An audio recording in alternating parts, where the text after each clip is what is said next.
Welcome to our channel lawyers diary. আজ আমরা দেখব বাংলাদেশ বার কাউন্সিল পরীক্ষা 2025-এর প্রিলি পরীক্ষার সিলেবাস ও মার্ক বিভাজন। বিষয় ও মার্ক বিভাজন। প্রিলি পরীক্ষায় মোট 7টি বিষয় থাকে। প্রথম, দেওয়ানি কার্যবিধি, এখানে মার্ক থাকে 20।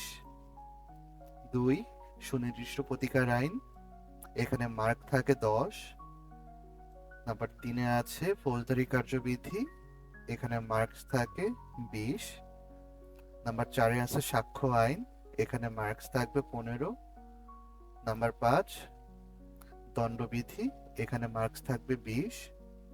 নাম্বার 6-এ তামাদি আইন, এখানে মার্কস থাকবে 10। নাম্বার 7, পেশাগত আচরণ, বার কাউন্সিল রুলস এবং লিগ্যাল ডিসিশনস আইন, এটার মার্ক থাকবে 5।